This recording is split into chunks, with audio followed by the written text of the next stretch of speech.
Hello दोस्तों। मैं आप लोगों को सिखा रहा था शेयर मार्केट के बारे में। और ये शेयर मार्केट का अगला सेशन है जिसमें मैं आपको बताने वाला हूँ बीएससी एनएससी और ये कब से स्टार्ट हुआ है और ये कैसे काम करता है। मेन चीज़ मैंने जो का बताया था सेंसेक्स के बारे में और निफ्टी के बारे में, तो आज मैं इसको आपको डीपली बताने वाला हूँ कि सेंसेक्स क्या होता है और कैसा इंडेक्स है और इसके अंदर क्या क्या आता है। निफ्टी क्या होता है, निफ्टी कैसा इंडेक्स है, निफ्टी के अंदर क्या क्या आता है। तो मैं आप लोगों को ये सब बताने वाला हूँ। जैसे कि आप जानते हैं कि हर कंपनी अपना आईपीओ लेके आती है, तो वो कंपनी अपना आईपीओ लेके आती है, वो आपके बीएससी में भी ला सकती है और एनएससी में भी ला सकती है। अब मैंने आपको बताया था बीएससी क्या होता है। बीएससी होता है बॉम्बे स्टॉक एक्सचेंज होता है, और एनएससी क्या होता है, नेशनल स्टॉक एक्सचेंज होता है।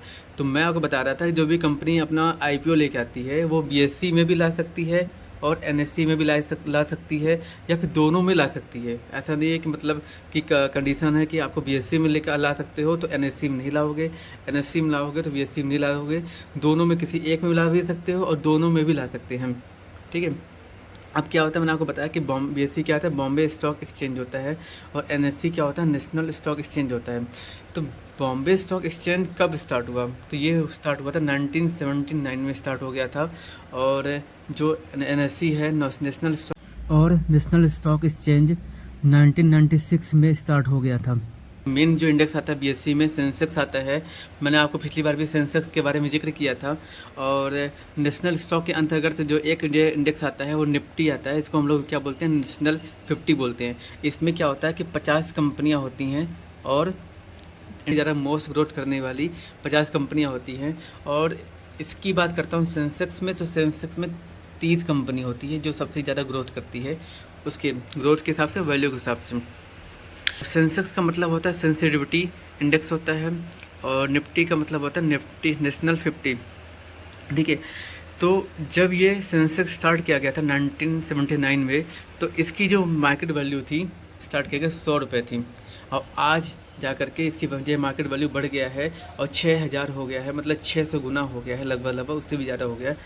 और अगर निफ्टी 50 की बात करता हूँ, तो निफ्टी 50 जब स्टार्ट किया गया था तो इसकी जो बेस प्राइस थी इसकी 1000 रुपये थी, और आज ये बढ़ करके 18,000 से भी ज़्यादा हो गया, मतलब 18 गुना हो चुका है। ठीक है। अगर मैं बीएससी के टोटल कंपनी की बात करता हूँ कि टोटल कंपनियाँ कितनी हैं बीएससी में, तो 6000 से भी ज़्यादा कंपनियाँ हैं। ठीक है, बीएससी के अंदर काम करती हैं।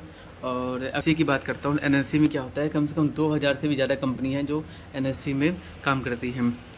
लेकिन अगर बात करते हैं कि एनएससी और बीएससी या फिर ये सेंसेक्स और निफ्टी हमारे लिए क्यों आवश्यकता है, ये क्या शो, वही सेंसेक्स निफ्टी दोनों अगर ऊपर जाता है तो क्या होता है, ये देश की इकोनॉमी को शो करता है कि किस तरीके से देश की इकोनॉमी काम करती है, और इसके अंदर अगर जितनी भी कंपनियां हैं उनका इकोनॉमी कैसी है।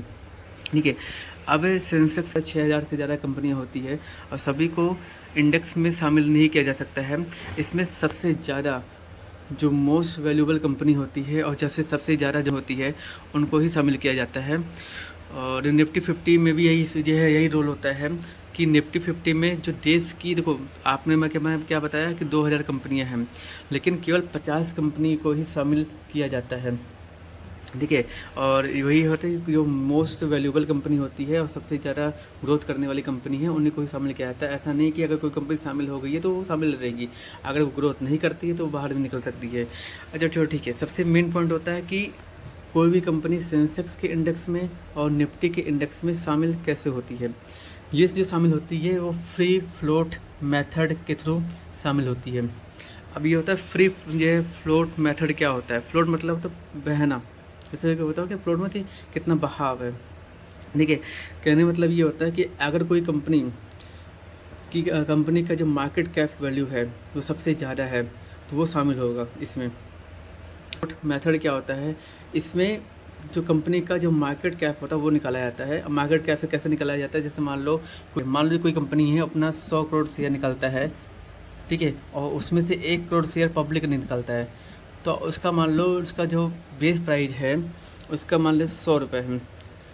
ठीक है। जो है उस शेयर का, तो 1 करोड़ के हिसाब से कितना हो गया, 100 करोड़ हो जाएगा। ठीक। तो वही चीज़ है, मतलब कि कोई भी कंपनी पब्लिक के लिए कितना शेयर निकालती है वो डिपेंड करता है उसके मार्केट कैप वैल्यू।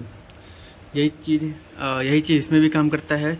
तो मेन जो इंडेक्स में शामिल होती है कंपनियां, उनकी मार्केट कैप वैल्यू के हिसाब से वो सेंसेक्स में और निफ्टी में शामिल किया जाता है। और अगर तो जैसे कि मैंने आपको बताया कि सेंसेक्स में क्या होता है और निफ्टी में क्या होता है, जो भी कंपनी शामिल होती हैं वो उस कंपनी के free float market cap value के हिसाब से शामिल होती हैं। जिसका free float market cap value ज़्यादा होगा वो कंपनी इसमें शामिल होती है, और ग्रोथ भी ज़्यादा होगा वो कंपनी शामिल होती हैं। इसे मैनेज करती हैं, और 50 कंपनी निफ्टी 50 को मैनेज करती हैं। लेकिन अगर मैं कहता हूँ कि सेंसेक्स सबसे बड़ा इंडेक्स होता है, क्यों? क्योंकि सेंसेक्स के अंदर जो सबसे ज़्यादा कंपनी आती है, ये कम से कम मान चलिए 6000 कंपनी आती हैं, लगभग 6000 से भी ज़्यादा कंपनी आती है। और अगर निफ्टी 50 की बात करता हूँ तो इसमें केवल 2000 से के आसपास कंपनी आती है। इसलिए जिसमें ज़्यादा कंपनी होगा उसमें मूवमेंट ज़्यादा होगा, और वो क्या होगा, वो मार्केट को बहुत अच्छी तरीके से लीड करेगा। ठीक है, अब बेस बता रहा था कि हाँ बेसिक में क्या होता है, बीएससी होता है, एनएससी होता है। बीएससी के अंदर आपको सेंसेक्स आता है, एनएससी के अंदर आपको निफ्टी 50 आती है। बीएससी सेंसेक्स में आपको 6000 से लगभग कंपनी आती है, 1979 में स्टार्ट हुआ था। और इसका जो बेस प्राइस था 100 रुपये था। इस निफ्टी 50 की अगर बात करता हूँ तो इसका बेस प्राइस 1000 रुपये था, 1996 में स्टार्ट हुआ था। इसका मतलब होता है नेशनल 50 होता है, इसका मतलब होता है सेंसिटिविटी इंडेक्स होता है। ठीक है, और ये किससे शामिल होता है, मेरा मेन आपका मकसद था कि हाँ किसी में कंपनियां कैसे शामिल होती हैं, तो फ्री फ्लोट मेथड के साथ शामिल होती हैं, और उसके